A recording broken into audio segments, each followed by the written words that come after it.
Nepal, a country where more than half the population is under 30, a place where politics has long been dominated by men promising change, but delivering disappointment.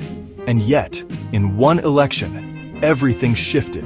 Against all odds, a 73-year-old Chief Justice captured the imagination of the youth and turned their votes in her favor.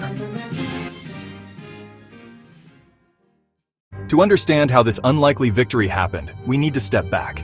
Nepal's young people face staggering unemployment, political instability, and an education system that often feels disconnected from reality.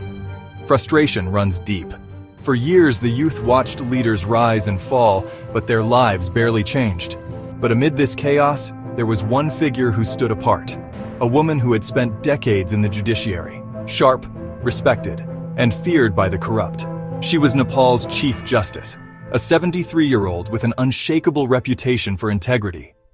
At her age, most expected her to retire quietly. Instead, she did the unthinkable. She entered politics. Her message was simple: justice, honesty, and accountability. She didn't make empty promises. She spoke about cleaning the system from within, holding powerful elites responsible, and creating a fairer Nepal. Cut between archival-style courtroom footage, simple campaign rallies, and her speaking calmly to small crowds.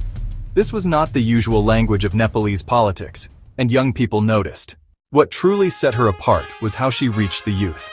She didn't rely on traditional speeches or state television. Instead, her campaign went digital.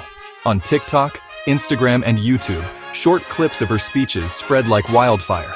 She explained corruption in plain words. She broke down laws. She spoke in a language young people understood. Then came Election Day. For the first time in years, young people turned out in record numbers. Reports showed nearly 70% of first-time voters cast their ballot for the Chief Justice. When the results were announced, she had done the impossible, defeating seasoned politicians by riding a wave of youthful hope. Cheering crowds, students celebrating, news headlines showing her victory. Her triumph sparked fierce debate. Critics argued that at 73, she could not represent the future.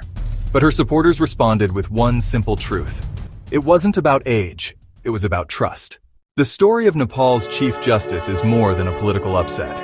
It's proof that leadership in the digital age isn't about how young you are or how flashy your promises sound. It's about authenticity. In a country where the youth felt ignored, one unlikely leader gave them a voice. And in doing so, she reminded the world of a simple fact: